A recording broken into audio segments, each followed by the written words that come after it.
नमस्कार। लीना ज़ीज़ी किचन में आपका बहुत बहुत स्वागत है। सर्दियों में हरी सब्जियों की भरमार होती है और उनमें स्वाद भी बहुत होता है।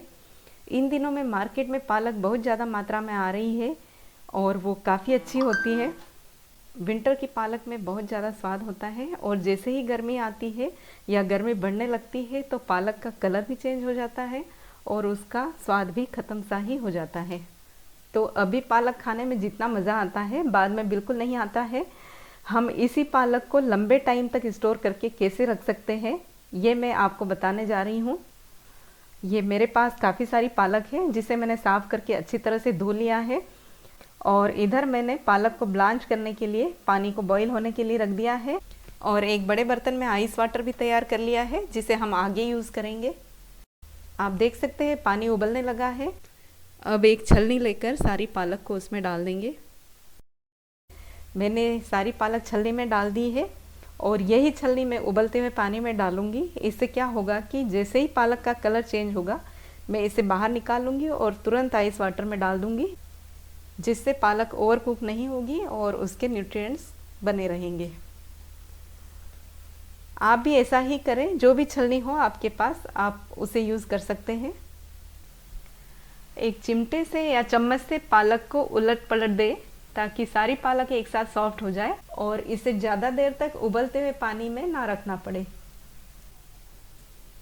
ये आप देख सकते हैं सारी पालक का कलर चेंज हो गया है और छलनी में होने की वजह से मैं एक साथ ही सारी पालक बाहर निकाल लूँगी। अब इसे आइस वाटर में डाल रही हूँ। यहाँ भी पालक को उलट पुलट कर जल्दी से ठंडा कर लेंगे ताकि अगेन ये ओवर कुक होने से बचे और इसके न्यूट्रिएंट्स और कलर मेंटेन रहे। मैंने जिस पानी में पालक को बॉईल किया वो और ये आइस वाटर दोनों का कलर ज्यों का त्यों है, यानी पालक में से कुछ भी निकल कर इसमें मिक्स नहीं हुआ है। आप इस बात का ध्यान रखें कि पालक की सिर्फ मोटी डंडी तोड़कर अलग करनी है और उसमें से कचरा हटाना है, उसको काटना बिल्कुल नहीं है।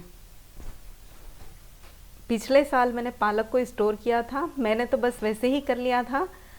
मैं जब भी अपनी नेटिव प्लेस जाती हूँ तो वहाँ से सब्जियाँ ज़रूर लाती हूँ क्योंकि वहाँ आसपास के गांव से सब्जियाँ आती है और बहुत फ्रेश आती है। तो इसी तरह से एक सब्जी वाली अपने सिर पर सब्जियों की टोकरी लेकर हमारे घर के सामने से निकलती है और इतना आग्रह करके सब्जियाँ देती है कि मैं अपने आप को रोक नहीं पाती हूँ और उसके पास जो भी सब्जियाँ हैं मैं काफ़ी मात्रा में ख़रीद लेती हूँ। ऐसे ही मैंने पिछले साल पालक काफ़ी ज़्यादा ख़रीद ली थी और हाँ, मैं उसी दिन ख़रीदती हूँ जिस दिन मुझे वापस आना होता है और आना जाना कार से होता है तो मुझे सब्जियाँ लेकर आने में कोई प्रॉब्लम नहीं होती है। तो पालक मैंने काफ़ी ज़्यादा ख़रीद ली थी और उतनी पालक मैं यूज़ नहीं कर पा रही थी तो मैंने उसे प्रिजर्व करके रख दिया था। इसका फ़ायदा मुझे तब मिला जब कोरोना की वजह से लॉकडाउन हो गया था। लॉकडाउन में और उसके खुलने के बाद भी काफ़ी दिनों तक सब्जियां नहीं मिल पा रही थी और सावधानी के तौर पर हम बाहर जाकर भी कुछ खरीद कर नहीं ला रहे थे।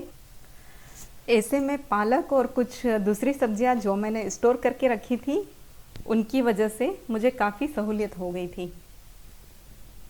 सारी पालक ब्लांच हो गई है।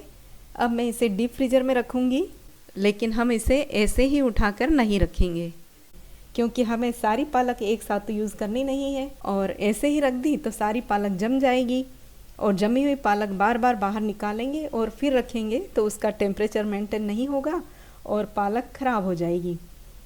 तो आपको क्या करना है, इस तरह से छोटी छोटी कटोरियाँ लेनी है और उसमें पालक को रख देना है। आप चाहे तो इसे लड्डू का शेप देकर भी स्टोर कर सकते हैं। सारी पालक मैंने कटोरियों में भर दी है। अब इसे एक दिन के लिए डीप फ्रीज़र में रख देंगे और अगले दिन निकाल कर इसे किसी ज़िप लॉक बैग में या डिब्बे में रखकर फिर से डीप फ्रीज़र में रख देंगे। तैयार है फ्रोज़न पालक। इसे आप सूप में, सब्जियों में, दाल में जैसे चाहे यूज़ करें और ये कई महीनों तक ख़राब नहीं होती है। लेकिन एक बात का ज़रूर ध्यान रखें कि इसे डीप फ्रीज़र में ही रखें और जितनी पालक ज़रूरत हो उतनी ही बाहर निकालें।